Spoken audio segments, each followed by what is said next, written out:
there may be an invisible conservative vote where the people, that have never voted before are all going to come out to vote for the conservatives. That, of course, can happen.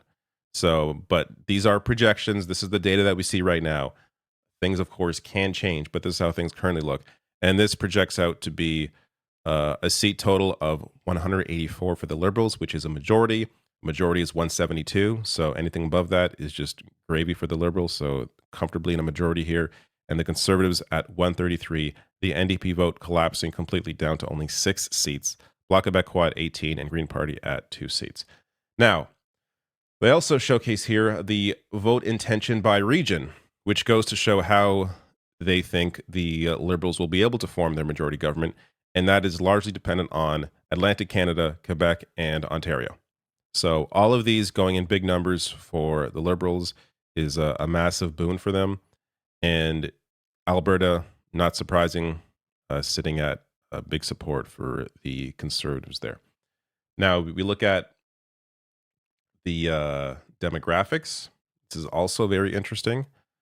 The men vote is favoring the Conservatives at 46 to 37 for the Liberals, and the women vote heavily favoring the Liberals, 51 to 31 for the Conservatives there. And by age is also very interesting. This may be a little surprising for, say, the American viewers here, but everybody essentially over the age of 35 is leaning liberal, and 65 plus is heavily favoring the Liberal Party, whereas under 35 is favoring, in a plurality, not a majority, but still plurality, favoring the Conservatives. Now, my guess as to why that is, actually, we'll get to more data from Abacus in a bit here, showcasing the exact reason, but it's affordability. So the affordability crisis, Liberals have been in power for, almost 10 years. You have a situation where millennials and Gen Z have only ever seen, a life where they can't afford anything, and they can't afford a home, can't afford to, start a family. So having the Liberals in power for the past 10 years and their inability to really live a proper life has, of course, led to the idea that we need change. Now, the Conservatives, in my opinion, would deliver much worse change. Cuts to public services are not going to benefit Gen Z and millennials. That said, I understand the desire there for something different when the current situation has not helped them. But everybody else, especially 65 plus, are very worried about Donald Trump and those threats, and that is largely driving the Liberal vote for those ages. Now, let's get to Abacus. I'll get to what they project in a bit here, but most important factors when deciding the vote. Reducing your cost of living is sitting at 45%. Dealing with Donald Trump and the impact of his decisions sitting at 30%.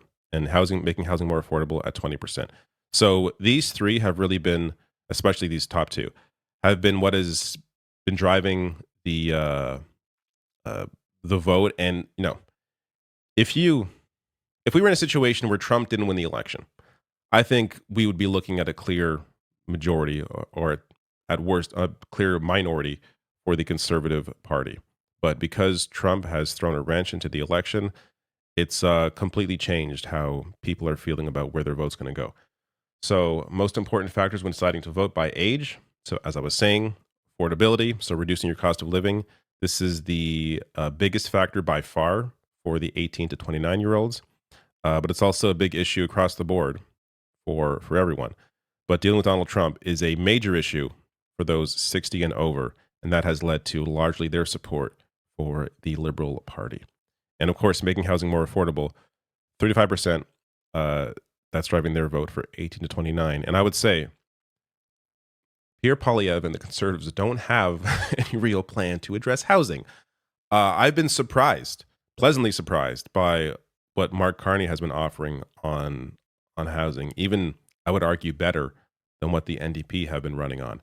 So, if you're looking at the actual plans and housing is your issue, I think Mark Carney has a clear advantage there. That said, that's where things stand. Impressions now. This also gets interesting because it may address a myth or two. Mark Carney, his impressions continue to remain positive, and they have done so throughout the campaign.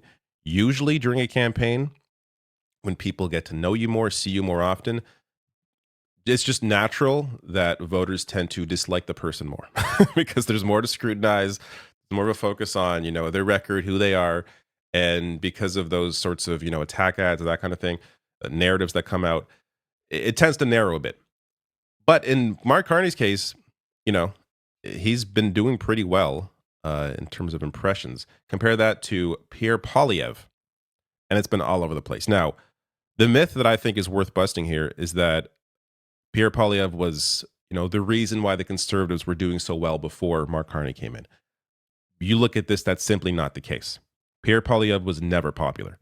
So the reason why the liberals were doing so well, or sorry, the reason why the liberals were doing so poorly while Trudeau was prime minister was largely because of Trudeau and affordability, not because of Pierre Polyv.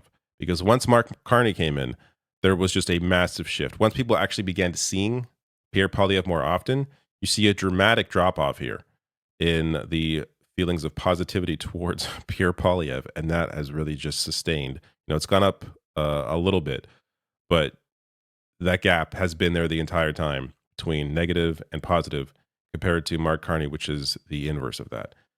Now, this gets to some of the fun questions that Abacus data proposed, and I love these. So, first, we start with some normal stuff, finding common ground to solve a dispute. So, Mark Carney at a plus 12 there, standing up to a bully. Mark Carney at a plus 8. Of course, that works well with Trump. Helping you manage your household expenses. Mark Carney, plus 6. Sitting beside on a long flight. This is where we start to get weird. Mark Carney, plus 6. Which, can you imagine sitting beside Pierre Polyv on a long flight? Oh, my goodness. Captaining a ship through a rough storm. All right. Mark Carney, plus 5. Hosting the best party. Not really sure why that's important, but Mark Carney, plus 1. Putting out a kitchen fire. Pierre Polyv, plus 2. I would love to know the reasoning behind some of these choices. I like that the don't know is kind of growing here as people are like, what kind of question is this? They're not even really responding. Putting up a shelf.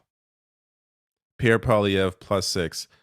I can't imagine why. I attribute this completely due to his makeover over the past 2 years. You look at Pierre Polyv, 5 years ago, 3 years ago.